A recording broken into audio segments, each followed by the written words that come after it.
मारा वालजीમાં એક ગુણ દિશે, જાણે રામત શીખ્યા સહુ પહેલી.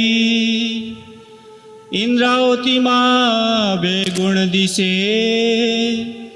એક ચતુરને રમતા ગહેલી, એક ચતુરને રમતા ગહેલી. પ્રકરણ 24 4/549. રાગ કાલીન. आओ बाला रामत रासनी कीजे.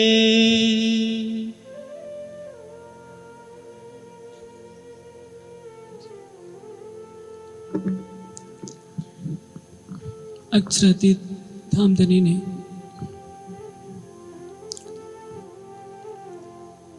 अपनी इस रास की वाणी में योग माया में खेली जाने वाली उस महाराज का वर्णन किया है जो उन्होंने स्वयं किया था और महामती जी के धाम हृदय में विराजमान होकर परम धाम की आत्माओं के लिए स्वयं कर रहे हैं. रास का नाम सुनते ही प्राय सभी दार्शनिक विद्वान नाक भौं सिकोड़ने लगते हैं,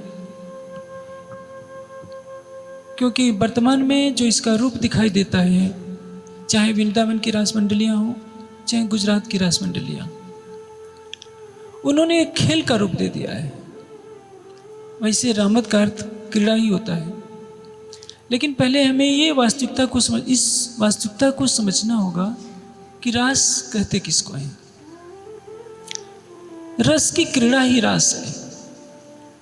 रस किसको कहते हैं? रसो वैसा परमात्मा क्या है? आनंद है. प्रश्न यह है, आनंद किसको कहते हैं? जिसको हमारा चैतन्य चाहता है. संसार का हर चैतन्य चाहता है कि मुझे आनंद मिले, जो मुझे प्रेम मिले. जो प्रेम और आनंद की अनंत राशि है वही रस है, वही अक्षरातीत है, वही परमात्मा है. संसार का हर मनुष्य उसको पाना चाहता है. संसार का हर चेतन प्रेम की तरफ भाग रहा है, शाश्वत शांति की तरफ भाग रहा है, शाश्वत सौंदर्य का रसास्वादन करना चाहता है, शाश्वत आनंद में डूबना चाहता है. और इसके लिए वो सब कुछ कर सकता है जिस की इजाजत उसको उसकी बुद्धि दे रही होती है. केवल पृथ्वी लोक ही नहीं, इस सृष्टि में जहाँ जहाँ प्राणी रहते हैं सब यही चाहते हैं. रास में प्रवेश करने से पहले हमें इस स्थूल शरीर से परे होना होगा.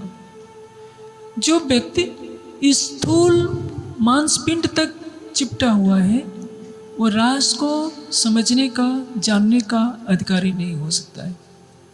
पौराणिक मान्यता में भी हम देखें तो भागवत में रास का वक्ता कौन है? वह सुखदेव, जिसको मालूम नहीं है कि स्त्री किसको कहते हैं, जिसको ये नहीं मालूम है कि पुरुष किसको कहते हैं. पद्मासन लगाकर ध्यान मुद्रा में बैठा है. स्वर्ग की सर्वश्रेष्ठ अप्सरा रंभा उसके सामने मुस्कुरा रही है और उसको ऐसा लग रहा है कि मैं 2 वर्ष का बालक हूँ और मेरे सामने मेरी माँ मुस्कुरा रही है. कोई असर नहीं रंभा के स्थूल सौंदर्य का. वह व्यक्ति वर्णित कर रहा है कि गोपियों के साथ रासलीला कैसे हो रही है. जब एक संसारी व्यक्ति भागवत में रास का वर्णन पढ़ता है तो सोचता है कि ये कहीं काम क्रीड़ा तो नहीं. हम सुंदर साध्वी जब कुछ चौपाइयों को पढ़ते हैं कि मकरंद जोर करे रे मोहे पीड़े थे अति काम, तो हम सोचते हैं कि इसका अर्थ सचमुच काम क्रीड़ा क्यों नहीं है, क्योंकि काम का अर्थ तो दूसरा होगा ही नहीं. हम यह भूल जाते हैं कि मकरंद क्या है और काम क्या है. जयदयाल गोविंदका जी ने बहुत प्रयास किया राधा कृष्ण की भक्ति के और एक ग्रंथ लिखा राधा माधव चिंतन. उसमें इस पर व्याख्यान किया है बहुत सुंदर कि मकरंद का अर्थ क्या है, काम का अर्थ क्या है. योगेश्वर श्री कृष्ण कहते हैं कामो अस्मि पुरुषव, हे अर्जुन मैं काम हूँ. तो क्या काम तो पाप को कहते हैं? क्योंकि एक जगह योगेश्वर श्री कृष्ण कहते हैं नरकस्य त्रिविधम द्वारम नाशनम आत्मा काम को क्रोध तथा लोभ तस्मात् एतत् त्रयं परिवर्जेत। काम, क्रोध और लोभ, इन नरक के 3 दरवाजे।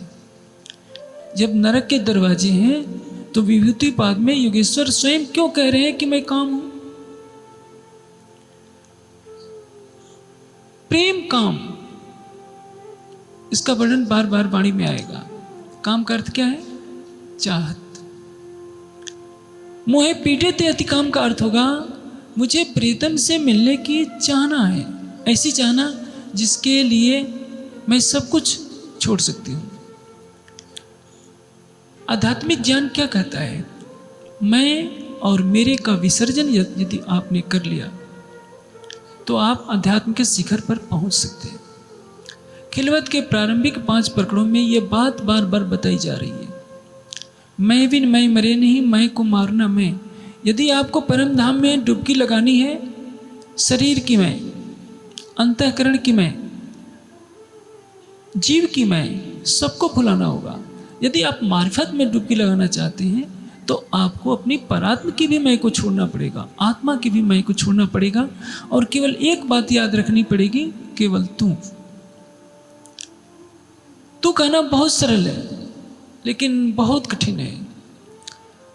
संसार के सबसे बड़े विद्वान के लिए भी यह संभव नहीं, सबसे बड़े योगी के लिए भी संभव नहीं। हाँ, उसके लिए संभव है जिसने अपने प्रेम में अपने को डुबो दिया है। वो भूल गया है ज्ञान की भाषा, वो भूल गया है साधना की भाषा, वो नहीं जानता वैराग्य क्या होता है। वैराग्य से, ज्ञान से, भक्ति से जो सबसे परे हो गया हो, शरीर को तो उसने पहले ही मिटा दिया, जीव भाव को तो पहले ही मिटा दिया, वह जान सकता है तू का अर्थ क्या होता है। ये चौपाई उसी के संदर्भ में कही गई है। आप देखिए, जो कहते हैं आओ बाला रामत रासनी कीजिए, प्रीतम आइए हमारे साथ रास कीजिए, कौन कहेगा?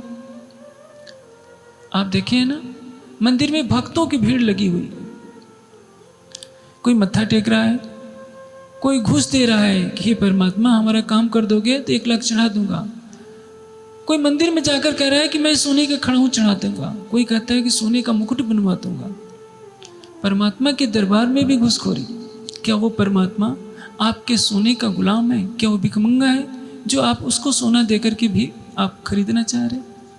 आप स्वयं को तो नहीं देना चाहते, थोड़ा सा धन देकर आप धन ही मांगना चाह रहे हैं, संसार की उपलब्धियां मांगना चाह रहे हैं। और वो कहता है तुम अपना दिल दे दो, हथेली पर अपना दिल दे दो तो मैं तो तुम्हारे हृदय में बसता हूं।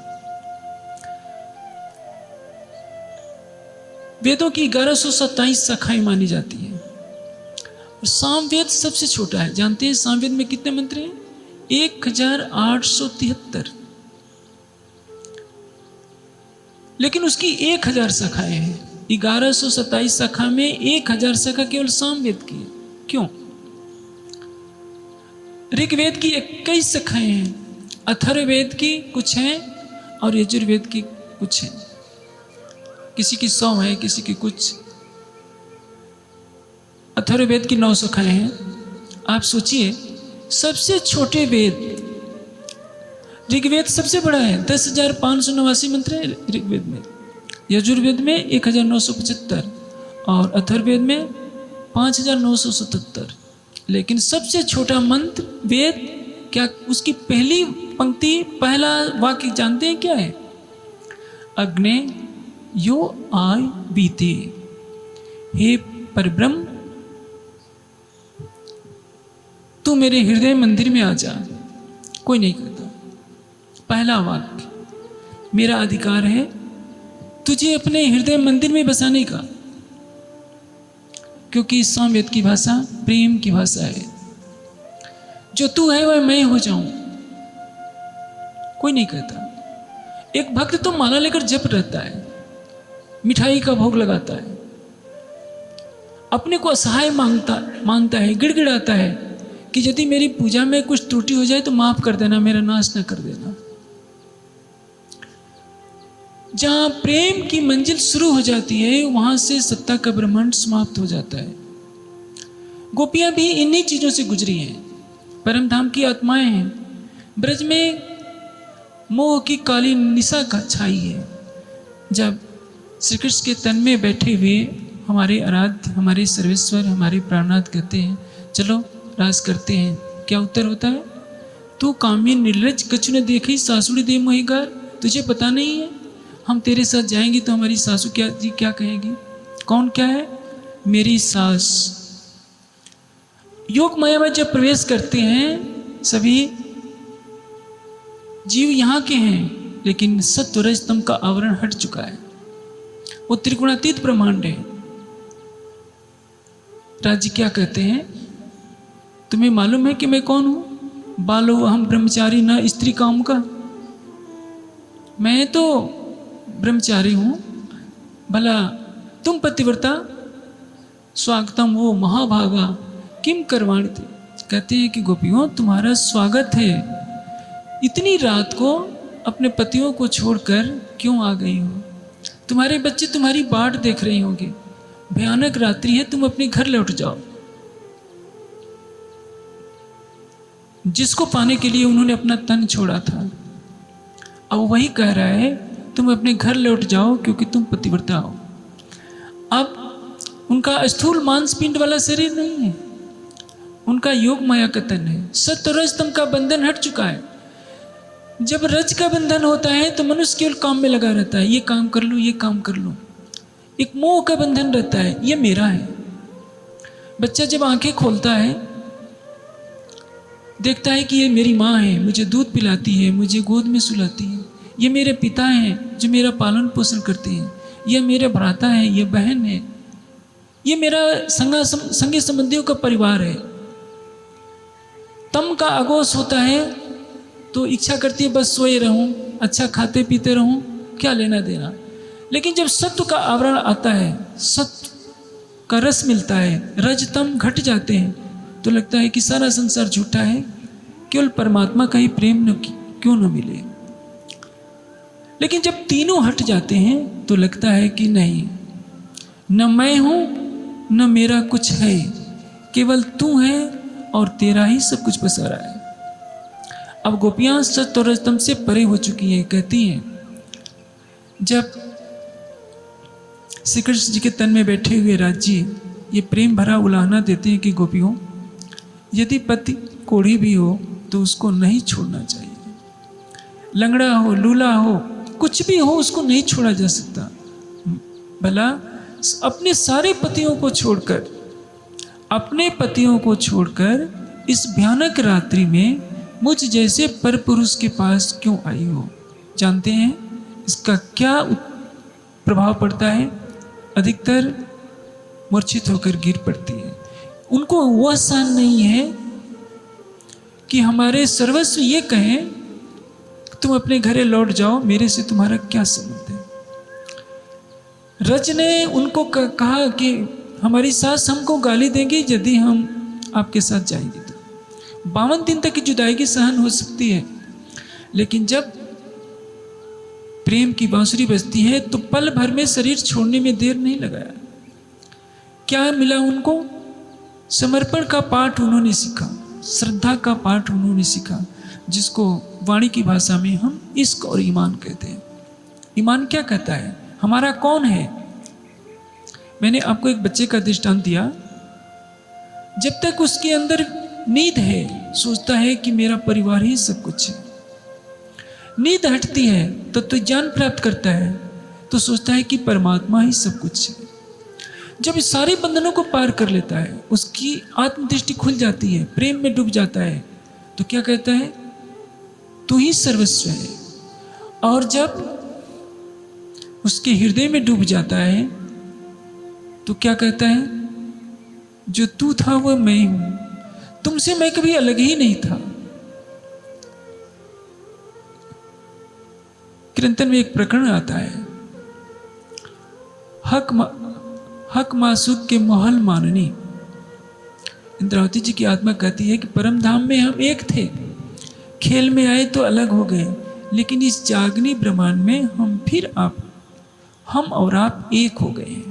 अध्यात्म का चरम लक्ष्य क्या है? दो की दूरी मिटा देना। एक प्रेम है, एक प्रेमी है, एक प्रेमास्पद है। प्रेमास्पद है कौन? परब्रह्म। प्रेमी है कौन? जो उसको पाना चाहता है, जो उसको देखना चाहता है। जिस अक्षरातीत को पाने के लिए सारे ऋषि मुनि लगे रहे सृष्टि के प्रारंभ से, वह अक्षरातीत अब सामने है परम धाम की आत्माओं की। लीला हो रही है योगमाया के ब्रह्मांड में, और इंद्रावती जी की आत्मा कहती है, अब बालाजी प्रीतम, अब हमारे साथ रास क्यों नहीं कर रहे? आप आइए हमारे साथ रास कीजिए। एक ही आत्मा है, भाषा बदल जा रही है। ब्रज में कुछ और कहा, रास में प्रारंभ में कुछ और कहा, अब प्रेम का रंग चढ़ गया है। ये रंग इतना गहरा हो जाता है, आपने रास में पढ़ा होगा, जब अंतर्धान लीला हो से पहले श्यामा जी थक जाती हैं तो क्या कहती हैं? प्रीतम, मैं थक गई हूं, अपने कंधे पर चढ़ा लीजिए। क्या कोई संसार का भक्त कह सकता है कि मुझे अपने कंधे पर चढ़ा लीजिए? क्योंकि सत्ता समाप्त है। ब्रज में भी ये सत्ता समाप्त हो चुकी थी। गोपियां कहते थे कि कन्ना, हम तुमको मक्खन तब खिलाएंगे जब एक बार नाच करके दिखा दे। और उनकी इच्छा पूरी करने के लिए वो नाचता भी है। ज्ञान विज्ञान की सारी दार्शनिक झिकझिक जहां समाप्त हो जाती है। आप पूरा ऋग्वेद पढ़िए, ज्ञान का भंडार भरा पड़ा है। जैसे ही आप सामवेद में प्रवेश करते हैं, सारा ज्ञान समाप्त। पहला वाक्य, अग्नेयो याविति गृणनो हव्यदाति नहीं होता सत्स्वर्ष। पहला सूक्त ही अग्नि सूक्त से होता है, जो प्रकाश करने वाला हो, जो हृदय में प्रेम का प्रकाश करता है, ज्ञान का प्रकाश करता है। उसके लिए पहला आह्वान कि तू मेरे हृदय मंदिर में आ जा। हृदय मंदिर में वो हमेशा है, लेकिन क्या इसका किसी को बोध है? क्या ब्रज में अक्षरातीत अपनी आत्माओं से एक पल के लिए अलग थे?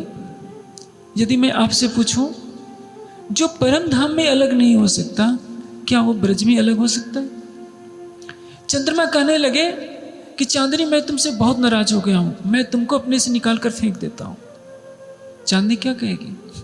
तुम्हारी क्या शक्ति है जो मुझको निकाल कर फेंक दोगे? जब तुम मुझको निकाल दोगे तो तुम भी चांद कहलाना बंद कर दोगे। तुम्हें चांद कहलाने का अधिकार नहीं। सूर्य अपनी तेजस्विता को समाप्त नहीं कर सकता, फूल अपनी सुगंध को समाप्त नहीं कर सकता।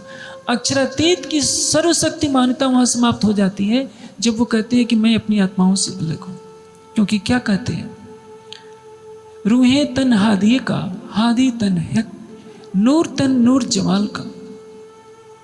अक्षरातीत के ही तन सखियां हैं, अक्षरातीत के ही तन श्यामा जी हैं, श्यामा जी के ही तन सखियां हैं, और राज्य के ही तन अक्षर ब्रह्म भी है। राज्य, श्यामा जी, सखियां, अक्षर ब्रह्म, महालक्ष्मी, पांचों अद्वैत एक ठौर। इन सब की बात छोड़ दीजिए। जिमी जात भी रूह की, रूह जात आसमान। वृक्ष, दर, घास, धरती, आकाश, सूरज, चंद्रमा, सितारे, सभी उन्हीं अक्षरातीत के स्वरूप हैं, और वो भी आत्मा के स्वरूप। हर कण आत्मा का स्वरूप है, हर कण अक्षरातीत को रिझा रहा है। एक सागर है, सागर लहरा रहा है, सागर की हर बूंद सागर को लहरा, सागर को क्रीड़ा के साथ आनंदित कर रही है, और सागर उनके साथ क्रीड़ा करके आनंदित हो रहा है। प्रेम और आनंद का सागर ही तो क्रीड़ा कर रहा है, उसको रास कहते हैं। हमने वृंदावन की मंडलियों की क्रीड़ा देख ली, और गुजरात में भी जो रास की रामतें होती हैं उसको देखकर समझ लिया कि रास का अर्थ यही होता है। रास का अर्थ ये नहीं होता है। रास अध्यात्म की वह चरम स्थिति है जिसमें संसार नहीं, शरीर नहीं, संसार का कोई भी ज्ञान उसमें प्रवेश नहीं कर सकता। जिसने मोहे पीड़ित अतिकाम का अर्थ विकारग्रस्त भावना से कर लिया, वो रास का अधिकारी सपने में भी नहीं हो सकता। वैसे रास के संबंध में पूरे देश में भ्रांति है, केवल हमारे ही संप्रदाय में नहीं, दूसरे संप्रदायों में तो बहुत विकृति है। ब्रह्मवैवर्त पुराण ने इतना कुत्सित अर्थ किया है, इतने उल्टे सीधे अर्थ उसमें श्लोक बनाए गए हैं, जिसको पढ़ने के बाद सचमुच घृणा किसी को भी पैदा हो सकती है। लेकिन यह अक्षरातीत की वाणी है। यदि हमें अक्षरातीत की वाणी पर विश्वास है कि यह अक्षरातीत ने कही है, तो इसके शब्दों का हमें वास्तविक अर्थ जानना होगा। यदि अर्थ नहीं जानते हैं तो अर्थ का अनर्थ हो जाता है। मैं आपको एक दृष्टांत देता हूं। बुद्ध ने निर्वाण से पहले एक चंद लुहार के घर, जो उनका भक्त था, भोजन किया। उसमें जो भोजन कराया उसके 4 अर्थ होते हैं। जिस पदार्थ को खिलाया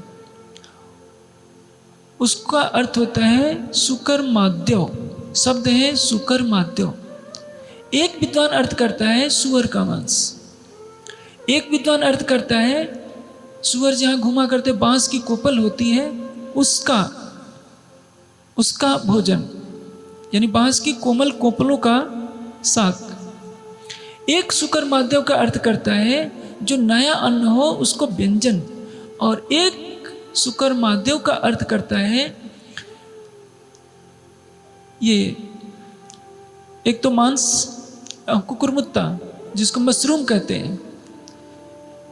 एक ने कहा कि मशरूम जो है जहरीला हो गया था, एक ने कहा कि सुअर का मांस बहुत कठोर था, पाचक नहीं हो सका, पच नहीं सका, तो इसलिए बुद्ध की मृत्यु हुई। खाया एक पदार्थ, अपनी अपनी भावना के अनुसार सबने उल्टा अर्थ कर दिया। बुद्ध ने कभी सुअर का मांस नहीं खाया। जो व्यक्ति किसी प्राणी की हिंसा मात्र देखने मात्र से दुखित हो जाता हो, बुद्ध एक वन में जा रहे हैं, राजा शिकार करना चाहता है, एक हिरन के बच्चे को मारना चाहता है। बुद्ध आगे खड़े हो जाते हैं, मेरे ऊपर तीर छोड़ दो, इस हिरन के बच्चे पर तीर न छोड़ना। जिसका हृदय करुणा से भरा हो वो सुअर का मांस क्यों खाएगा? लेकिन आज बौद्ध जगत में यही अर्थ किया जाता है, उन्होंने सुअर का मांस खा लिया था इसलिए मृत्यु हो गई, हमें खाने में क्या दोष है? ये समाज की विकृति। यही स्थिति रास के संबंध में कही जाती है कि राज्य जब आलिंगन करते हैं, चुंबन करते हैं, तो ये सब करने में क्या दोष है? यह बात सोचिए कि इसका अर्थ क्या है। जहां सत्व रज तम है वहां संसार है।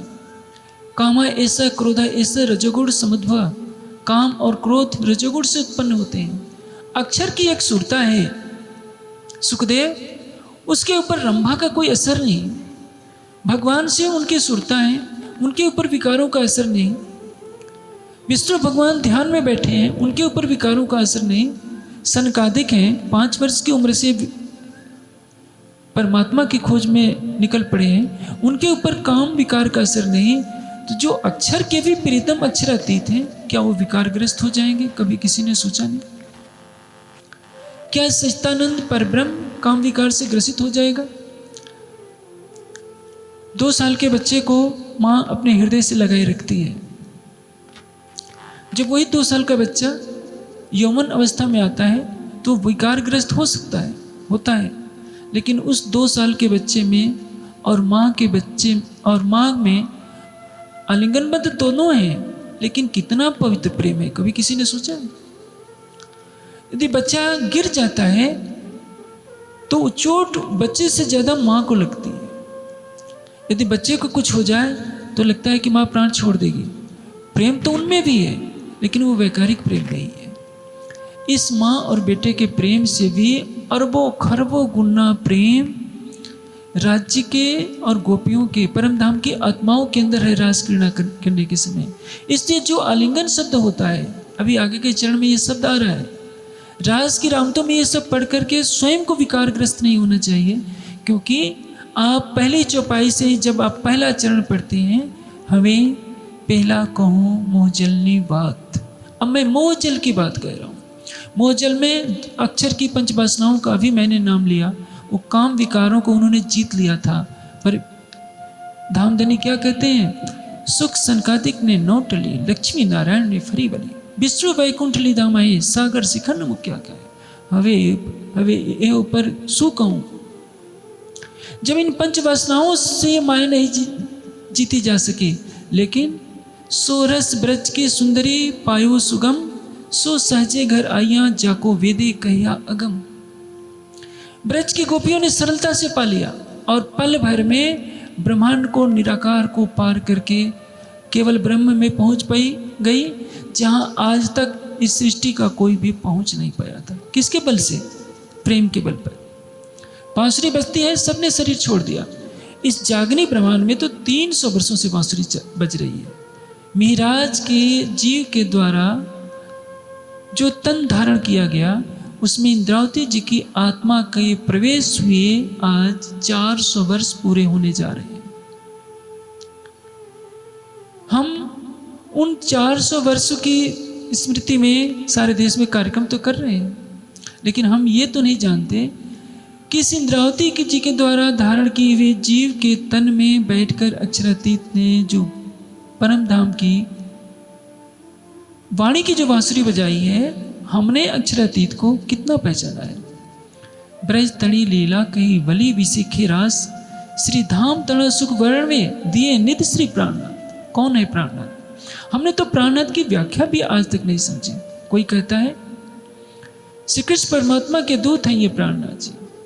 कोई कहता है प्राणनाथ जी किस मंत्र का, महामंत्र का जप करते थे। प्राणनाथ भी मंत्र का जप करने लगे तो फिर रह क्या जाएगा। हाँ, प्राणनाथ एक मंत्र का जप करते हैं जरूर, और वो मंत्र परम धाम में भी जपते रहते हैं। जानते हैं वो मंत्र क्या का है? पुराण संहिता में श्री कृष्ण कहते हैं रास बिहारी, यत्र राधा तत्र हम न आवयो भेद क्वचित। जहाँ राधा है मैं हूं, हम दोनों में कोई भेद नहीं है। शोभा श्यामा जी की निपट अति सुंदर, अंतरपट खोल देखिए दो आवत एक नजर। राज्य के दिल में कौन बसता है? श्यामा जी। श्यामा जी के दिल में कौन बसता है? राज्य। भला दासों से क्या समझ में आ सकता है कि राज्य के दिल में कौन है और श्यामा जी के दिल में कौन है? उन्होंने तो मत्था टेककर कान पकड़ना जाना है, चरणामृत प्रसाद लेकर अपने को कृतकृत्य होना माना जाना है, या गले में तुलसी की लकड़ी बांध करके सोच लेना है कि हम ही परम धाम की बात के अधिकारी हो गए। जब तक ये बंधन रहेगा, आप न अक्षरातीत को जान सकते हैं, न परम धाम को जान सकते हैं, न अपनी आत्म जागृति की तरफ बढ़ सकते हैं। इंद्रावती की आत्मा के धाम हृदय में अक्षरातीत ने बैठकर यह रास की वाणी दी है। अभी मैं वो प्रसंग दोहरा रहा था। मारिफत की अवस्था में आने के बाद, जैसे शरीर के धरातल पर जब इंद्रावती की आत्मा होती है तो वो भी उलाहने भरे शब्द कहती है कि हम संसार की मर्यादा तोड़कर आपके साथ रास क्रीड़ा के लिए नहीं जा सकती। योग माया की बांसुरी की आवाज़ जब सुनने को मिलती है, और उस बांसुरी की इतनी मधुर पुकार थी, सारा ब्रह्मांड तड़प उठा कि यदि ये पता चल जाए कि ये आवाज़ कहाँ से आ रही है तो हम भी शरीर छोड़ दें। लेकिन कोई शरीर नहीं छोड़ सका, क्योंकि किसी को पता ही नहीं चल पा रहा है कि आवाज़ कहाँ से आ रही है। जहाँ संबंध होगा वहाँ ही विरह होता है। विरह नहीं ब्रह्मांड में, विना सुहागिन नार, सुहागिन आत्म पीव की वतन पार के पार। परम धाम की आत्माओं ने विरह का आलिंगन किया, शरीर को छोड़ा और पल भर में अपने प्रीतम के पास पहुंच गई, जो रास क्रीड़ा के रूप में आपको चौपाइयों के माध्यम से रास ग्रंथ में सुनने को मिलता है। अब इंद्रावती जी की आत्मा के अंदर क्या ब्रज में नहीं थे? रास के अंदर नहीं थे? परम धाम में थे। परम धाम में हर परात, जब आप वाणी के प्रकाश में परम धाम को देखते हैं, राज्य श्यामा जी को देखते हैं, तो क्या कहते हैं? तुम रूहे मेरे तन हो, तुम सो इश्क जो मेरे दिल, ये क्यों कर पाओ बका मने जो सूर करे करो से मिल। तुम रूहे मेरे तन हो, जैसे श्यामा जी मेरे तन है, तुम रूहे मेरे तन हो। जब आशिक अपने मासूक से एक पल अलग नहीं हो सकता, तो अपनी आत्मा से भी कैसे अलग हो सकता है? तभी तो कहते हैं इन गुनहगारों के दिल को अर्ज कर बैठे मेहरबान। हमारी आत्मा के धाम हृदय में भी वो मेहर का सागर बैठा है। लेकिन जब बोध नहीं होता तो हम भी सब कुछ करते हैं, शरीयत की सारी मर्यादाओं का पालन करते हैं, 5 बार तारतम भी पढ़ते हैं, परिक्रमा भी करते हैं, मत्था भी टेकते हैं, कान भी पकड़ते हैं, मन्नत भी मांगते हैं, सब कुछ करना पड़ता है। न करें तो लोग क्या कहेंगे कि ये नास्तिक है या इसको राजी प्रभाव नहीं। दुनिया हमको राज्य का प्रेमी कहे, इसके लिए हम सब कुछ करने को तैयार रहते हैं। मेरे साथ भी ये समस्या जुड़ती है, बार बार आरोप लगता है कि राजन स्वामी तो मत्था ही नहीं टेकता। अरे भाई, मत्था क्या टेके, सब कुछ उसी का है। मत्था तो टेकना पड़ता है, सबको खुश करने के लिए मैं भी टेक देता हूँ, मैं भी मत्था टेकता हूँ, सिर रख देता हूँ। लेकिन प्रश्न ये मैं पूछना चाहता हूँ, गोपियों ने कितनी बार कृष्ण को मत्था टेका होगा, राधा ने कृष्ण को कितनी बार मत्था टेका होगा। परिक्रमा में जब पढ़ते हैं तो कहता है आय आय के चरणों लागे, तो जानते हैं किस भाव से, इस दुनिया के भाव से। परम धाम में कभी भी राज्य के चरणों में कोई मत्था नहीं टेका जाता। जिन्होंने रास ग्रंथ को गहराई से पढ़ लिया वो जानते हैं प्रेम की भाषा मुख होती है, वहाँ दासत्व भावना कार्य नहीं करती। परिक्रमा में तो यह वर्णन है, राज उतारे बस्तर पहनी पिछौरी कमर पर। तो क्या यदि आप किसी के सामने ये कहें कि हमारे राज्य पूर्ण ब्रह्म सच्चिदानंद भोजन करते हैं, कपड़े उतार देते हैं, पूछे दे कोई वेद का विद्वान कपड़े क्यों उतारते हैं, आप कहेंगे जूठन गिर जाएगी। तो क्या सर्वशक्तिमान परमात्मा कपड़े गंदे होने से इतना डर गया कि कपड़े उतार दिए? परम धाम में भोजन करते समय कपड़े उतारने की लीला जो वर्णित है वो यहाँ के भावों के अनुसार है, यहाँ के भावों के अनुसार सब दर्शाया जा रहा है। अर्श बका वर्णन किया ले मसाला इत का। संसार के ग्रंथों में लिखा है यो आत्मन तिष्ठत अंतरो यम आत्मा न वेदिया आत्मा श्रीरम। जो आत्मा के अंदर अंतर्यामी रूप से विद्यमान है लेकिन जिसको आत्मा नहीं जानती। संसार के लोगों ने कह दिया, मैंने अभी आपको दृष्टांत दिया, सामवेद का पहला वाक्य है हे परमात्मा तू मेरे हृदय मंदिर में आ। हम कहते हैं कि वह हमसे दूर है, वो किसी मंदिर में बसता है, किसी गुरु स्थान में बैठता है। हमने तो क्या करना शुरू कर दिया, हमने तो उसको पालन करने के लिए पेड़ों की पूजा शुरू कर दी, खड़ाओं की पूजा शुरू कर दी, समाधियों की पूजा शुरू कर दी। हमको तो ये भी नहीं मालूम है कि हमारे हृदय मंदिर में वो मिल सकता है। हम तो रोना गिड़गिड़ाना जानते हैं, नाक पकड़ करके भीख मांगना जानते हैं, हमने प्रेम की भाषा सीखी नहीं। वह कहता है हक नजीक से हरक से आड़ो पटना द्वार, खोली आंखें समझ की देखती न देखे भरतार। ये सिंधी की चौपाई है, जब सिंधी का समय आएगा तो इस चौपाई पर उसमें चर्चा होगी। मैं संकेत दे रहा हूँ, एक चरण केवल याद कर लीजिए, हक नजीक से हरक से। वह हमारे प्राण की नली से भी निकट है। यह बोध ब्रज में नहीं था, यह बोध रास में नहीं था, जागनी में यह बोध हमें दिया गया है। परम धाम में इतना प्रेम में डुबा दिया कि हमारी बुद्धि ने काम करना ही बंद कर दिया। प्रेम में जब होते हैं तो प्रेम में ज्ञानी का स्वरूप नहीं रह सकता। जहाँ ज्ञान है, ज्ञान और प्रेम एक दूसरे के पूरक हैं, लेकिन दोनों एक साथ लीला नहीं करते। अग्नि में शीतलता है और अग्नि में दाहकता है। आपको उल्टी बात लगेगी लेकिन ये सच है। दर्शन का सूत्र है अपशुद्धता, जल में शीतलता है लेकिन जल में कारण रूप से अग्नि तत्व तो है। यदि आपके पास ज्ञान है तभी आपके पास प्रेम रहेगा, क्योंकि ज्ञान ही मार्गदर्शन करेगा। ज्ञान का प्राण है प्रेम और प्रेम का प्राण है ज्ञान, लेकिन दोनों साथ साथ रहते हुए भी अलग रहते हैं। इनकी लीला अलग अलग रूपों में होती है। ब्रज जागनी के ब्रह्मांड में हमें मालूम है ऊपर तले अर्श ने कहा, अर्श कहा मोमिन कलो। पढ़ते जरूर हैं क्योंकि हम तो पाठ के पढ़ैया जो ठहरे। 400 पाठ तो हर जगह रखे जा रहे हैं। हम सुंदर साथ भी न जाने कितने सुंदर साथ हैं जो 100 पाठ भी कर चुके हैं। मैं तो अपने जीवन में 5 पाठ भी नहीं कर पाया। कहने का मतलब ये है चौपाइयों को याद कर पढ़कर हम जानते हैं कि राज्य प्राण की नली से निकट है। कह तो देते हैं लेकिन हमें खुद को विश्वास नहीं होता कि राज्य क्या सचमुच हमारे प्राण की नली से है कि निकट है। वही इंद्रावती की आत्मा है ब्रज में, उनको भी नहीं मालूम, रास में उनको भी नहीं मालूम, जागनी में उनके तन से कहलवा रहे हैं हक नजीक से हरक से।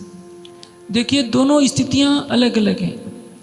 जागनी रास में कुछ अलग स्थिति है, योग माया की महारास में अलग स्थिति है। योग माया की जो रास हो रही है उसमें प्रियतम अति सुंदर किशोर स्वरूप धारण करके हमारे सामने है। जागने के ब्रह्मांड में हमारे सामने नहीं है। देवचंद जी का जो तन धारण किया वो भी कोई सुंदर नहीं है। मिराज का तन कुछ राजघराने का था, कुछ सुंदर अवश्य हो सकता है, लेकिन योग माया के तन जैसा तो नहीं। योग माया में हेम जवेर के बन कहूं तो ये झूठी वस्त। एक नख के अंदर करोड़ों सूर्य का प्रकाश है। मिराज का तन भी इतना सुंदर नहीं है। हम लोगों ने जो तन धारण किया है, चिलचिलाती धूप के अंदर हमें रहना पड़ता है, लू के थपेड़े हम खाते हैं, हमारी त्वचा का रंग कुछ भी सुंदर नहीं हो सकता, लेकिन हमारी आत्मा है। हमारी आत्मा के धाम हृदय में परम धाम का श्रृंगार लेकर वो बैठा होता है। इसका बोध हमको नहीं होता। जागनी ब्रह्मांड में उसने श्रृंगार ग्रंथ में, सागर ग्रंथ में 7 बार अपने नख से सिख तक का वर्णन किया। देखो मेरा माथा कितना सुंदर है, मेरे होठ कितने सुंदर हैं, मेरा गला कितना सुंदर है, मेरे नाखून कितने सुंदर हैं, मेरे ये आभूषण कितने सुंदर हैं। एक बार नहीं 7 बार वर्णित क्यों कर रहा है? दिख नहीं रहा है। दिखने के लिए वो शर्त लगा देता है। अपनी बाहर की आंखें बंद कर लो और मेरे चरणों का ध्यान करो। नख से सिख तक मैं तुम्हारे सामने हूं। मासूक बैठे इत जाहिर पर दिल न लगे इत। मासूक मुख देखन को आए है नैना भी न दर्शन। बैठे मासूक इत जाहिर, जिसने इस तथ्य को अंगीकार कर लिया उसको मालूम है कि हमारी आत्मा के धाम हृदय में अखंड रूप से वो विराजमान है। लेकिन कुछ विशेष स्थितियां हैं। जागने के ब्रह्मांड में हमें मालूम है कि हमारी आत्मा के धाम हृदय में है, रास में नहीं मालूम था कि हमारी आत्मा के धाम हृदय में है। इसलिए जब विरह की लीला होती है तो सबने यह तय किया कि हमारे प्रियतम को ब्रज की लीला पसंद थी, उस लीला का नाटक करेंगे तो हमारे सामने उपस्थित हो जाएंगे। जागनी ब्रह्मांड में हमको कहा जाता है कि उनकी शोभा का हम ध्यान करें तो माया का पर्दा हट जाएगा और हमारी आत्मचक्षुओं के सामने आ जाएंगे। ब्रज में गोपियों ने रास में जाने के लिए अपना सब कुछ छोड़ दिया, शरीर छोड़ दिया है, सब कुछ छोड़ दिया है। योग माया में उनके सामने लीला करना बहुत सरल है। लेकिन जागनी ब्रह्मांड में हमारे सामने जानते हैं सबसे बड़ा पर्दा क्या आ गया है? इस शरीर का पर्दा है। इस शरीर को पालने के लिए हमें 8 घंटे काम करना पड़ता है। इस शरीर के जितने रिश्ते हैं उनको निभाने में हमारी सारी उम्र गुजर जाती है। शरीर के पालन पोषण संबंधियों को निभाने में ही तो हम अपनी आत्मा के अंदर बैठे हुए धाम धनी से विमुख हो जाते हैं। जो हमारा सर्वस्व है उसके लिए हम नियमित रूप से 2 घंटे पूरी तरह से दे नहीं पाते, और जो नहीं है पूर्व जन्मों के कर्मों का आदान प्रदान करने के लिए, लेन देन को बराबर करने के लिए, कोई हमारा कोई संबंधी बन गया है, कोई मित्र दिख रहा है, कोई शत्रु दिख रहा है, कोई माता पिता के रूप में दिख रहे हैं, लगता है कि यही तो हमारे हैं, इनके बिना हम कैसे रहेंगे। जो हमारा है उसके लिए किसी किसी के अंदर भाव होता है कि हम इनके बिना कैसे रहेंगे। खिलवत में ये बात महत्वपूर्ण दावे के साथ कही गई है, क्यों रहे दीदार बिन प्राण। सैकड़ों चौपाइयाँ न हो याद तो कुछ चरण भी यदि हम याद कर लेते हैं। पहली बात क्या? मैं तो तुम्हारी कियल, मैं केवल आपकी हूँ। जो गोपियों ने ब्रज से रास में जाने की बात कह दिया कि आप ही हमारी आत्मा के प्रीतम हैं, तो अब हम अपने संसारी पतियों के पास नहीं जाएंगे। दूसरा, क्यों रहे दीदार बिन प्राण। इस जागने ब्रह्मांड में यदि हम ये दृढ़ निश्चय कर लेते हैं, जैसा कि ब्रज में गोपियों ने किया था कि यदि बांसुरी हमें पुकार रही है तो हमें संसार को छोड़ने में एक पल की देरी नहीं करनी चाहिए। बड़े बड़े ऋषि मुनि जिस निराकार को पार नहीं कर पाते, ब्रज की गोपियों ने आसानी से पार कर लिया। न उन्हें संप्रज्ञात समाधि लगानी पड़ी, न असंप्रज्ञात समाधि, न उन्हें योग के नियमों का पालन करना पड़ा, न हिमालय की गुफाओं की खाक छाननी पड़ी। केवल प्रेम और समर्पण ने उन गोपियों को वहां पहुंचा दिया। जागनी ब्रह्मांड में वाणी भी हमारे से यही बार बार कह रही है, तुम वही परम धाम की आत्माएं हो। तुम अपने और धनी के बीच का जो ये पर्दा तुमने लगा रखा है, वो पर्दा क्यों नहीं हटा देते? ये पर्दा हमने कहाँ से लिया? संसार से लिया। हमने अपने आराध्य को, अपने सर्वेश्वर को एक देवता बना दिया। उसको खिलाना पिलाना, सुंदर मंदिर बना देना, घंटी घड़ियाल बजा देना, भोग लगा देना, 1-1 लाख के बागे चढ़ा देना, और कुछ नहीं तो सोने से कुछ मढ़वा देना, कुछ सोना चढ़ा देना, पैसा चढ़ा देना, राज्य मिल जाएंगे। जैसे दुनिया वाले करते हैं। तिरुपति के मंदिर में जाइए तो क्या होता है, कोई कितने का सोना चढ़ा रहा है, कोई कितने का सोना चढ़ा है। किस लिए? कि इससे दूना होकर के मिल जाएगा। निस्वार्थ भाव से कोई नहीं चढ़ाता। सोचते हैं कि बैंक तो 5 साल में दूना करेगा, ये तो 1 दिन में दूना करके दे देंगे, इसलिए लोग चढ़ाते हैं। जितना जुआ का खेल है ये माया का संसार, जितना हम दाम लगाकर चढ़ाएंगे, ये मंदिर में बैठा हुआ है हमको दूना करके देगा। यदि वो विश्वास टूट जाए कि इनसे दूना मिलने वाला नहीं है, तो मुझे लगता है कि भगवान के मंदिर में भोग आना भी बंद हो जाएगा। क्योंकि इस संसार में बिना स्वार्थ के कोई प्रेम नहीं करता। परिवार के रिश्ते स्वार्थ से जुड़े होते हैं, भक्त और भगवान के रिश्ते भी यहाँ स्वार्थ से जुड़े होते हैं। गोपियों ने निस्वार्थ प्रेम किया। हमारा प्रीतम पुकार रहा है तो हमें जाना है, और इसलिए शरीर छोड़ दिया। जो उस अवस्था में जिसने स्थूल शरीर को छोड़ दिया, वही तो कहे, उसी के तन से आवाज निकल सकती है, वाला आप हमारे साथ रास की रामते कीजिए। मैंने पहले ही आपको कह दिया, रहमत के रूप में प्रेम की लीला का मात्र प्रदर्शन किया जा रहा है। प्रेम कहते किसको है? हमने प्रेम को एक आसक्ति समझा है। रजोगुण में आसक्ति है, प्रेम में अपने सर्वस्व का त्याग है। प्रेम कहता है केवल तुम्हारी खुशियों के लिए मैं सब कुछ करने को तैयार हूं, मुझे कुछ नहीं चाहिए।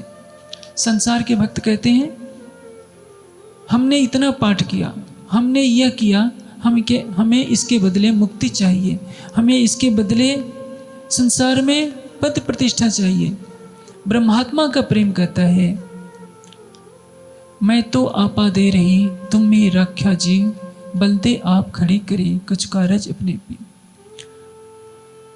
मैंने सर्वस्व आपके चरणों में समर्पित कर दिया। ना चाहूं मैं बुजुर्गी, ना चाहूं खिताब खुदाए, मुझे खुदा भी कहलाना स्वीकार नहीं। क्यों? साहेब हो बैठो तुम। आप मेरे सामने किसी तन में बैठ जाइए, जैसे देवचंद जी के तन में आप बैठकर लीला कर रहे थे, वो तो अवसर मैंने गंवा दिया। मेरे धनी धाम के दुल्हा, मैं कर न सकी पहचान, सो मैं रहूं याद कर कर जो मारे हित के बान। जब आप देवचंद जी के तन में बैठे थे मैंने आपकी पहचान नहीं की, अब तो मैंने सुनहला अवसर वो खो दिया। लेकिन हर सुंदर साथ जिस दिन इस चौपाई के चरण को याद कर लेगा कि हक नजीक से हिरक से, वो हमारे प्राण की नली से भी निकट है, तो उसकी आधी जागनी उसी दिन हो जाती है। लेकिन केवल शब्दों को याद करने से नहीं, व्यवहार में वो चरितार्थ हो। हम भय से रहित हो जाएं, संसार के कष्टों के द्वंद्वों से रहित हो जाएं। हम अपने को दृष्टा भाव से देखें कि ये संसार चल रहा है, चलता रहेगा, हम कुछ अलग हैं। सूरज उगता है, दोपहर को तपता है, शाम को वही सूरज ढल जाता है, घनघोर निशा छा जाती है, थोड़ी देर के बाद फिर वही लालिमा फूटने लगती है, उषा काल आ जाता है, अपनी किरणों के साथ पुनः वही सूरज प्रकट हो जाता है। दुख के बादल छाए हुए हैं, थोड़ी देर के बाद परब्रह्म की कृपा की वायु के झोंके आएंगे, बादल छट जाएंगे, शीतल मंद सुगंधित हवा के झोंके फिर मिलने लगेंगे। हमें ये ध्यान रखना चाहिए। जो पल पल हमारे साथ है उसको पाने के लिए केवल सर्वस्व समर्पण, हमारी ये आत्मा उसकी है, मैं उसी की अंगरूपा हूं। सागर से लहर कभी पृथक नहीं, हम उससे कभी अलग न थे, न हैं और न कभी होंगे। हमारे और धनी के बीच में माया का कोई भी पर्दा बाधक नहीं बन सकता। जिस दिन हमारी ये दृढ़ता हो जाएगी और हम आंखें बंद करके संसार के बारे में सोचना बंद कर देंगे, उस दिन हमारी आत्मा के धाम हृदय में वही गुल स्वरूप नख से सिख तक बैठे हुए नजर आने लगेंगे। सिंगार क्या सब दुल्हे, वस्त्र और भूखन, अब बखत हुआ देखन का, देखो खोल रूह के नैन अंदर। आत्मा के चक्षुओं को खोल करके देखना है। हमने ब्रज में अभी पूरा खोला नहीं था, कुछ नहीं खोला था, क्योंकि ब्रज में पूरी निद्रा है। रास में आधी नींद छट गई है कि यही हमारे सर्वस्व हैं, घर का पता नहीं। सबसे बड़ी हंसी हो रही है, जागने के ब्रह्मांड में ज्ञान दृष्टि से सारी निद्रा हट गई, व्यवहार में निध ही निध है। समझ में नहीं आता जागनी लीला चल रही है कि सही लीला चल रही है। हम कहते हैं पाठ करते समय हक नजीक सहरक से, फिर कह देते हैं, अभी जैसे कि मैंने कहा, हमारे समाज के एक महान व्यक्ति हैं, उन्होंने एक बार कहा था, प्रश्न पूछा था कि महामती प्राणनाथ जी किस मंत्र का जप किया करते थे। मैं प्रसंग के विपरीत हो गया था। मैं वो मंत्र बताता हूँ।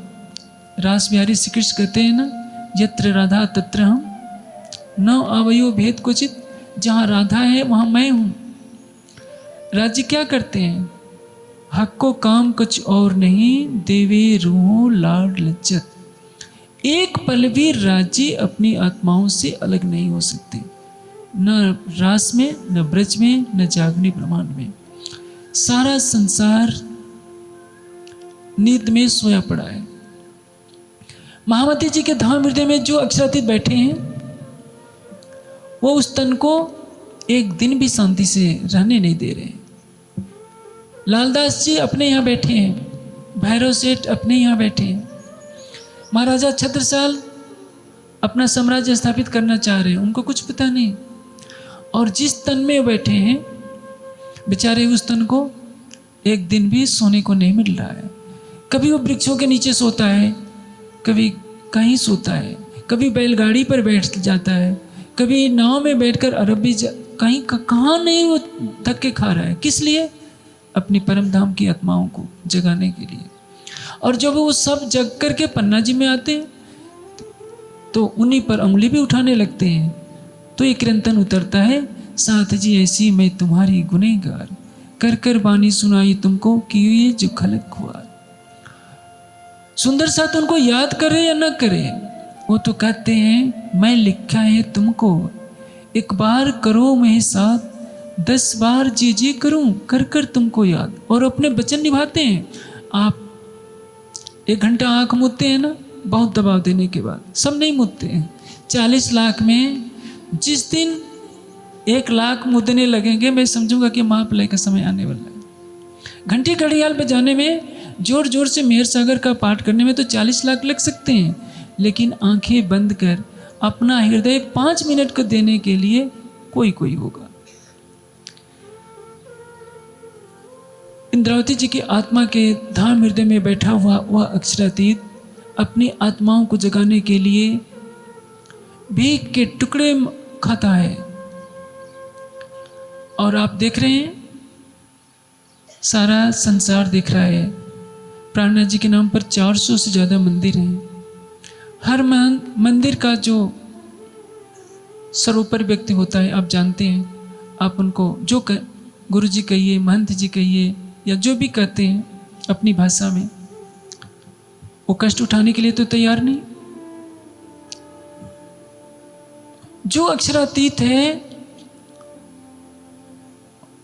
नौतनपुरी से चलने के बाद, जैसे आपने बीतम में पढ़ा है, संवत 1722 से दीप पधारे श्रीराज। अहमदाबाद के कारागार से दीप बंदर पहुंचते हैं, वहां से मस्कत बंदर, अवासी बंदर, पुनः सूरत आते हैं, पुनः मेड़ता, हरिद्वार, दिल्ली हरिद्वार, पुनः उदयपुर, मंदसौर, औरंगाबाद, रामनगर होते हुए पन्ना जी पहुंच जाते हैं। हमारे लिए फ्लाइट है, एसी है, सब कुछ है, उनके पास तो कुछ नहीं। सुंदर साथ समूहबद्ध होकर भिक्षा मांग कर लाते हैं। मंदसौर में भिक्षा पर अन्न पर कितने दिन गुजारा किया? क्या हम उस कष्ट को झेलने के लिए तैयार हैं? रामनगर से ही दृष्टि है, छत्रसाल जी को जागृत करना है, वही मंत्र है। अक्षरातीत जो मेराज के तन में बैठे हैं, अपनी आत्माओं का ही नाम लेकर जप किया करते हैं। वो तुलसी की माला लेकर के हाथ में सुमरनी नहीं घुमाते फिरते कि इस मंत्र का जप करें। मुक्ति मेराज के जीव को चाहिए, प्राणनाथ को मुक्ति नहीं चाहिए, वो तो सबको मुक्ति देने आए हैं। निज नाम सोई जाहिर हुआ, जाकी सब दुनी राह देखत, मुक्त देसी ब्रह्मांड को आए ब्रह्म आत्म सत। परम धाम के ब्रह्मणि आए हैं, जिनके चरणों की धूलि से ये ब्रह्मांड पवित्र होना है और ये ब्रह्मांड शाश्वत मुक्ति को प्राप्त होगा। परब्रह्म मंत्र का जप कौन करेगा? जप की जहां व्याख्या होती है तो हम सुंदर सा सोचते हैं कि 5 बार मंत्र जप कर लेने से हमारी आत्मा जागृत हो जाएगी।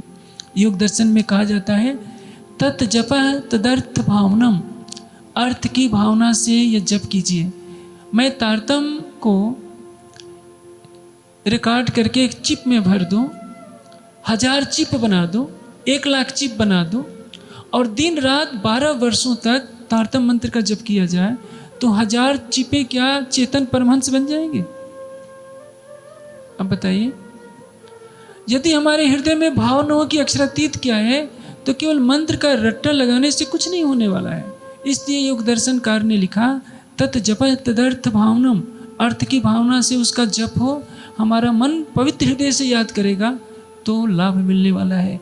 केवल माला फेरने से कुछ नहीं होगा। कबीर जी ने क्या कहा है? माला फेरत जुग भया, फिरा न मन का फेर, कर का मन का डार दे, मन का फेर। मन की माला को फेरना है। मन की माला जो संसार में लगी है, इसको हटाकर धनी के चरणों में प्रस्तुत कर देना है। गोपियों का सर्वस्व कौन है? उनका आराध्य जो सामने खड़ा है, जिसके लिए उन्होंने अपने पंचभौतिक तनों का परित्याग कर दिया है, जिनके लिए उन्होंने अपने सांसारिक पतियों को छोड़ा। अब वे आत्माएं भूल चुकी हैं कि हम ब्रज की गोपियां हैं। अब वो क्या सोचती हैं?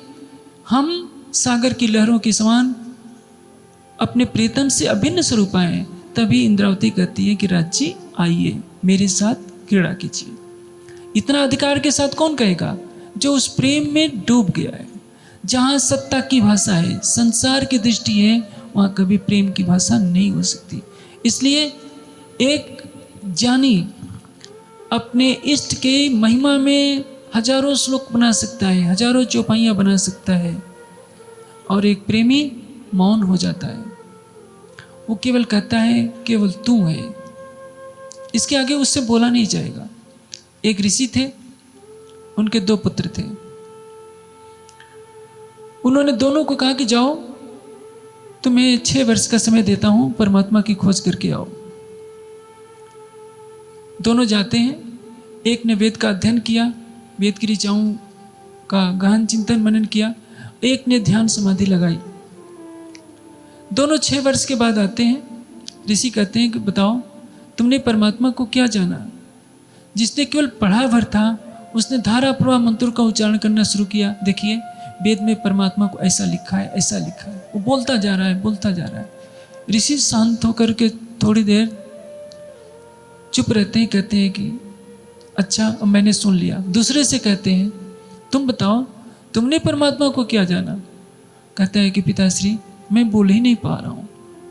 इसका अर्थ मैं ये नहीं कह रहा हूँ, आपको भी ये नहीं समझना चाहिए कि बोलना बंद कर दीजिए और कहिए कि हमें तो मार्फत की अवस्था प्राप्त हो गई है। तो ये अपने पैर पर कुल्हाड़ी मारने जैसा है, क्योंकि कहावत कही जाती है मूर्खाणाम बलम मौनम। आप मौन हो जाइए तो आप सबसे बड़े सिद्ध माने जाते हैं। ऐसा नहीं करना चाहिए। ये तो अंतरात्मा की बात है। जब हम राज्य के प्रेम में डूब जाते हैं तो हमारा तर्क वितर्क, मेरा तेरा सब समाप्त हो जाता है। केवल एक बात याद आती है, हुआ है सब तुमसे, होसी तुमसे। जो कुछ हुआ है होगा। आप वाणी में बार बार पढ़ते हैं सब हथ हुकम। राज्य आपकी दिल की इच्छा से होता है। हम आपके दिल के अंग हैं। हम आपके तन हैं, आप हमारे प्राणेश्वर हो और आपके प्राणेश्वर हम हैं। आपको मेरी बात अजीब लगती होगी। प्राणनाथ तो आप कहते ही हैं। राजी क्या कहते हैं कलश में? प्रीतम मेरे प्राण की अंगना आत्म नूर, मन कल्पे खिल देखते सो ये दुख करूं सब दूर। वो हमारे प्राणनाथ हैं तो हम भी तो किसी के प्राणनाथ होंगे। प्रेमी प्रेमास्पद को चाहता है और प्रेमास्पद को प्रेमी चाहता है, तो प्रेमास्पद भी तो प्रेमी को चाहेगा या नहीं? राजी कहते हैं असल अर्श के बीच में हक का नाम आशिक। आशिक की परिभाषा ही क्या होती है? रोम रोम में रम रिया पीव आशिक के अंग, इसके लिए ऐसा किया कोई हो गया एक रंग। आशिक के रोम रोम में मासूक बसता है। जब राज जी कहते हैं कि मैं तुम्हारा आशिक हूं, तो राज जी के रोम रोम में कौन बसता है? आप बसते हैं। लेकिन ये मिट्टी के पर्दे को तो हटा दीजिए। आप भूल जाइए इस तन को। आप भीख मांगने की आदत बिल्कुल छोड़ दीजिए। सरसवा का कार्यक्रम होता है, मैं कभी पाठ नहीं रखा पाता, मुझे हंसी भी आती है। पहले मैं भी रखा दिया करता था। लोग कहेंगे कि राजन स्वामी लगता है नास्तिक जैसे हो जाते हैं, न मत्था टेकना, न मन्नत मांगना, न पाठ रखवाना। अरे भाई, किसके पाठ में रखवाऊं? परंपरा का कुछ पालन करना पड़ता है। रतनपुरी में सरकार से आते थे, पहली मेरी शिकायत पहुंचती थी कि राजन स्वामी आज शयन आरती में नहीं आए थे। कर्मकांड की प्रक्रिया देखकर मुझे बहुत हंसी भी आती है। जब आप रास की भूमिका में प्रवेश करते हैं तो आपसे शरीर और संसार का ये बंधन समाप्त हो जाता है। तब आप कहेंगे हवे वाला मेरे प्रीतम अब आइए, अब हम रास की रामते करते हैं। अगला चरण सुनिए। आपण कंठड़े बाहोड़ी कान लीजे रे। आप अब हमें अपनी भुजाओं से पकड़कर गले क्यों नहीं लगाते? पढ़ने में कितना भद्दा लगता है। जिसने 6 दर्शन पढ़े होंगे, वेद पढ़ा होगा, वो सोचेगा कि कैसी भाषा है। क्या परमात्मा किसी को गले से लगाता है? संसार के मनुष्यों से जब प्रश्न किया जाता है परमात्मा आनंदमय है तो कैसा है, यदि वो प्रेममय है तो कैसा है? परमात्मा चैतन्य है, प्रकाश है। आखिर प्रकाश क्या करता है? हमारे सामने ठेले पर मौसमी बिक रही है। पूछा जाए कि आप पूछते हैं कि मौसमी खट्टी है मीठी? दुकानदार कहता है कि मीठी है। आप पूछते हैं कि क्या प्रमाण है कि मीठी है? वो कहता है कि चख लो, तुम्हें पता चल जाएगा कि मीठी है कि खट्टी है। वो रस बता रहा है कि ये मीठा है कि ये खट्टा है। उसी तरह से यदि परमात्मा का गुण आनंद है तो आनंद के साथ प्रेम जुड़ा है। क्या एक निठल्ले बैठा हुआ व्यक्तित्व जो बिल्कुल शुष्क हो, केवल प्रकाश ही प्रकाश में जब क्रिया नहीं होगी तो आनंद का प्रकटीकरण कैसे होगा? इसलिए जिसको हम कहते हैं सत्य, जिसको कहते हैं चित्त और जिसको कहते हैं आनंद, वो सच्चिदानंद है। तो प्रेम की क्रीड़ा जैसे सागर की अनंत लहरें उमड़ रही हैं, फिर सागर में विलीन हो रही हैं, उसी तरह से अनंत परम धाम, अक्षरातीत के अनंत सौंदर्य, अनंत प्रेम, अनंत आनंद का सागर है। और लहर रूप है सखियाँ, लहर रूप है पशु पक्षी, लहर रूप है वहाँ का एक एक कण, सभी आपस में क्रीड़ा कर रहे हैं। इसको कहते हैं स्वलीला अद्वैत। सागर ही लहरों के रूप में है, लहरें भी सागर के रूप में हैं। वही लहरें ब्रज में आई थी, वही लहरें अब रास में पहुँच चुकी है। सागर ही तो लहर है, लहर ही तो सागर है, दोनों एक दूसरे से अभिन्न है। अब जब वो आपस में क्रीड़ा करते हैं तो हम सांसारिक भाव से सोचने लगते हैं। जब आलिंगन शब्द आता है, चुंबन शब्द आता है, तो हम सन्न रह जाते हैं, क्योंकि अरे ये तो पाप है। सांसारिक दृष्टि से तो ये पाप है, बिल्कुल है। लेकिन जहाँ अध्यात्म होता है वहाँ शरीर होता ही नहीं, काम क्रोध मद लोभ अहंकार होता नहीं, सत्व रजतम होता ही नहीं, इसलिए वो पाप में नहीं आता। जिसने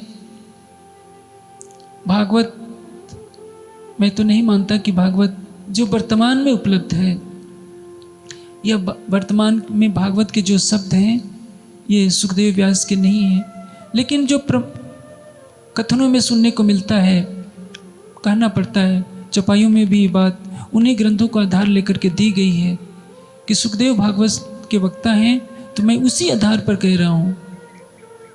भाग्य जो कही पंचदाई रास वर्णन न हुआ तिनताई। बेहदवाणी में राज्य कहते, इंद्रावती जी की आत्मा कह रही है कि मुनि जी तुम्हारे माध्यम से केवल संदेश कह दिया गया, यह तो सोचो क्या तुम इसके पात्र थे। ये तो ब्रह्मात्माओं की अक्षरातीत के साथ होने वाली लीला है। ब्रह्मात्माओं की साक्षी देने के लिए, संसार को प्रकाश देने के लिए तुम्हारे तन से थोड़ा सा वर्णन करवा दिया गया। भागवत के 10वें स्कंद में केवल 2 श्लोक हैं। मैं एक बार वाराणसी में जो काशी हिंदू विश्वविद्यालय है और संपूर्णानंद विश्वविद्यालय की लाइब्रेरी में आज से 20 साल पहले, लगभग 25 वर्ष पहले गया था। इन्हीं 2 श्लोकों के ऊपर न जाने 7 विद्वानों ने टीका लिखी थी। जो 2 श्लोक हैं, भगवान अपिता रात्रि शरद उत्फुल्ल मल्लिका विक्षरंतु मनः चक्रे योग माया उपाश्रिता। योग माया में प्रवेश किया। योग माया कैसी है, जिसका वर्णन सुखदेव के मुख से होता है।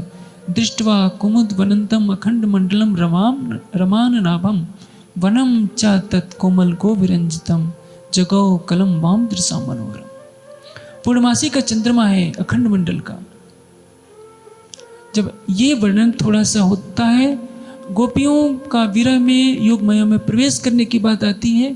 भाग्य जोश कही पंचाध्यायी रास वर्णन ना हुआ तिनताई। सुखदेव मुनि तड़प कर रह जाते हैं कि यह परीक्षित मेरे से प्रश्न नहीं करता तो शायद मेरा भी आनंद नहीं छीनता। आपको अक्षरातीत ने रास की वाणी दी है। परीक्षित जैसी भावना के साथ यदि आप सोचेंगे कि परिस्त्रियों को कैसे परब्रह्म ने बांसुरी की आवाज़ सुनाकर अपने धाम में बुलाया, तो ये तो पापाचार हुआ, तो ये रास की वाणी समझ में नहीं आएगी। रास की वाणी को समझने के लिए आप इस मिट्टी के पुतले को हटा दीजिए। आप अपनी परात्म की भावना से परात्म का श्रृंगार सजकर अपनी आत्मा को अक्षरातीत के सम्मुख प्रस्तुत कीजिए, तो रास की एक एक चौपाई समझ में आएगी। एक बार परमहंस महाराज श्री रामरतन दास जी से किसी ने प्रश्न किया था कि महाराज जी बताइए रास की चौपाई का क्या अर्थ है। इतना सुनते हुए ही महाराज जी ध्यान अवस्थित हो गए। घंटों बाद उनका ध्यान टूटा। वो तो उस सुरता से उस लीला में पहुंच चुके थे जहाँ की रासलीला हो रही थी। परमहंसों की लीला ही विचित्र है। हम अपने हृदय में विकार की भावना लेकर मानवीय बाह्य बुद्धि से यदि चौपाइयों का अर्थ करेंगे तो उल्टा अर्थ ही निकलेगा। और जहाँ आलिंगन चुंबन शब्द आएगा वहाँ हम भी भड़कते हैं, हम राज्य पर भी दोष लगाते हैं। हमारा ईमान डगमगाने लगता है कि राज्य ने ऐसा क्यों लिख दिया। लेकिन यह तब संभव होगा जब हम संसार के अन्य मनुष्यों का भी चिंतन पढ़ेंगे। मैं एक मंत्र को बार बार बोला करता हूँ कि जो तू है वो मैं हो जाऊँ। यह मंत्र ऋग्वेद में भी है और सामवेद में भी है। हम लोग तो केवल हंसी उड़ाना जानते हैं। अरे वेद वालों को क्या पता, वो तो निराकार की बातें करते हैं। आप तो परम धाम की आत्मा हो। जो वेद ने कहा आप तो उस कसौटी पर भी स्वयं को खरा नहीं सिद्ध कर पा रहे हैं। अब सोचिए वो मंत्र क्या कह रहा है, जो तू है वह मैं हो जाऊं। यद अग्नि श्याम अहम तम व घा श्याम सत्या सुहते इहासिस। हे परब्रह्म तेरी आशीष, तेरी कृपा, तेरा आशीर्वाद सत्य हो। जो तू है मैं हो जाऊं, जो मैं हूं वो तू हो जाए। क्या आप में साहस है करने का? आप तो राज्य को एक पूज्य देवता माने बैठे हैं, मन्नत मांगा करते हैं। और तो और मैं जब जाता हूँ पन्ना जी में भी जाकर के देखिए तो वहाँ भी नारियल आप ही तो चढ़ाते हैं। और बहनें तो कोई वो चूड़ी चढ़ाती है, कोई साड़ी चढ़ाती है, कोई धन मांगने पहुँच जाता है, कोई बच्चा मांगने पहुँच जाता है। आप भाई जी के चरणों में जाते हैं जिनको महाराजा छत्रसाल जी ने श्यामा जी का स्वरूप मान करके आरती उतारी थी। उनके दरबार में भी जाते हैं तो अब माया की ही तो चीज़ें मांगते हैं। कभी आपने भाई जी जीवराज से कहा है कि श्यामा जी आप हमारी आत्मा को जागृत कर दीजिए, आप हमें श्री जी का दर्शन करा दीजिए, हमारी आत्मा को परम धाम दिखा दीजिए। जाते हैं तो ये कुछ तो अपने हृदय की पुकार सुनाइए। आप नारियल क्यों चढ़ाते हैं? मैं पूछता हूँ, साड़ी चढ़ाने से क्या भाई जी खुश हो जाएंगे या श्री जी खुश हो जाएंगे? आप अपना हृदय क्यों नहीं देते उस अक्षरातीत युगल स्वरूप के चरणों में? अपना हृदय दे दीजिए, तो वही युगल स्वरूप आपकी आत्मा के धाम हृदय में बैठे हुए मिलेंगे। वो कोई भैरव देवता नहीं है कि आपसे कोई चौपाई का उच्चारण करने में अशुद्धि हो जाएगी तो आपका नाश कर देंगे। वह है सर्वशक्तिमान, सकल गुण निधान, आपकी आत्मा के प्रीतम। और जब आप ये पुकारेंगे, जो तू है वो मैं हूँ, जो मैं हूँ वो तू हो जाए, तो आपके हृदय मंदिर में उसका अखंड स्वरूप नजर आने लगेगा। अभी समय पूरा होता है। रात की चर्चा में आगे के दूसरे चरण से चर्चा की जाएगी। जो भी आपने सुना कि प्रीतम आइए हमारा आलिंगन कीजिए, अर्थ तो बहुत उल्टा लगता है, लेकिन जब आप इसकी गहराई में जाएंगे तो सारे पर्दे हटने लगेंगे। अब चुपाई दो। आओ बाला रामत रासनी कीजे, रासनी की आपण कंठड़े बाहुड़ी कान लीजे रे, कंठड़े बाहुड़ी कान लीजे रे। आवेख केम करी ल्याव्या रे वालैया, आवेख केम करी ल्याव्या रे वालैया। अमने थयो अति मोह रे, अमने थयो अति मोह, अमने थयो अति मोह रे। बोले श्री प्राणनाथ प्यारे की, श्री सद्गुरु महाराज की जय। प्रणाम जी।